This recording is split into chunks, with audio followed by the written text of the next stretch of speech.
میری سب کتابوں کو چاٹ گیا، بڑا موذی تھا، خدا نے پردہ ڈھک لیا۔ ایک دن اس مرحوم کو میں نے دیکھا کہ حضرت ابن عربی کی فتوحات مکیہ کی ایک جلد میں چھپا بیٹھا ہے۔ میں نے کہا، کیوں اے شریف، تو یہاں کیوں آیا؟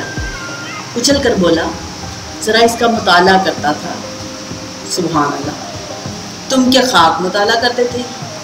بھائی یہ تو ہم انسانوں کا حصہ ہے۔ بولا، واہ، قرآن نے گدھے کی مثال دی ہے کہ لوگ پڑھ لیتے ہیں مگر نہ ان کو سمجھتے ہیں نہ ان پر عمل کرتے ہیں، لہٰذا وہ بوجھ اٹھانے والے گدھے ہیں جن پر علم و فضل کی کتابوں کا بوجھ لدا ہوا ہے۔ مگر میں نے اس مثال کی تقلید نہیں کی۔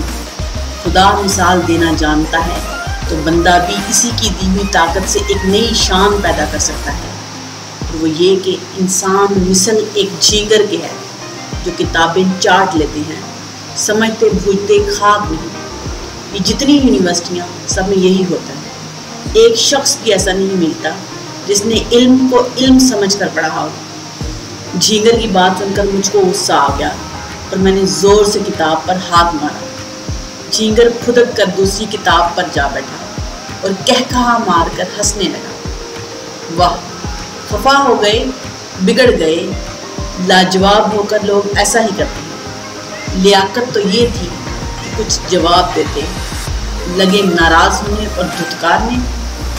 ہائے، کل تک تو یہ تماشا دیکھا تھا، آج غسل خانے میں وضو کرنے گیا تو دیکھا بیچارے جھینگر کی لاش کالی چیونٹیوں کے ہاتھوں پر رکھی تھی اور اس کو دیوار پر کھینچے لیے چلی جاتی تھی۔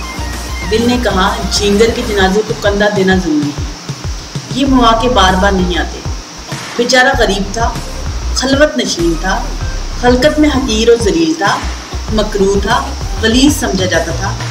اس کا ساتھ نہ دیا تو کیا امریکہ کے کروڑ پتی کے شریک ماتم میں ہوں گا؟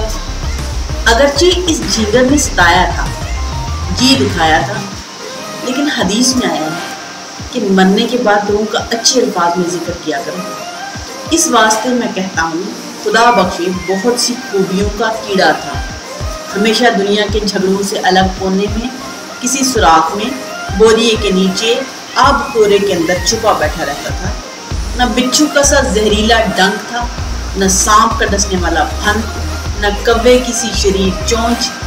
شام کے وقت عبادت رب کے لیے ایک مسلسل بین بجاتا تھا، کہتا تھا کہ یہ غافلوں کے لیے ایک سور اور عاقلوں کے واسطے جلوہ طور۔ ہائے، آج غریب مر گیا، جی سے گزر گیا، اب کون جھینگر کہلائے گا؟ اب ایسا مونچھوں والا کہاں دیکھنے میں آئے گا؟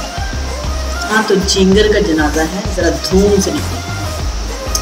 چیونٹیاں تو اس کو اپنے پیٹ کی قبر میں دفن کرتی ہیں، مگر میرا خیال تھا کہ ان شکم پرستوں سے اس توکل شار فاقہ مست کو بچاتا، لیکن یہ کالی چونٹیاں افریقہ کے مردم خور سیاہ وحشیوں سے کم نہیں۔ کالی جو چیز بھی ہو، ایک بلائے دربے درماں، اس سے چھٹکارا کیا ہے؟ خیر، دو لفظ کہہ کر مرحوم سے رخصت ہوئے۔ اے پروفیسر، اے فلاسفر، اے متوکل درویش، اے نغمہ ربائی گانے والے قوال، ہم تیرے غم میں نڈھال ہیں اور توپ کی گاڑی پر تیری لاش اٹھانے کا، اپنے بازو پر کالا نشان باندھنے کا ریزولوشن پاس کرتے ہیں۔ خیر، اب تو شکم مور کی قبر میں دفن ہو گیا، مگر ہم ہمیشہ قراردادوں میں تجھے یاد رکھیں گے۔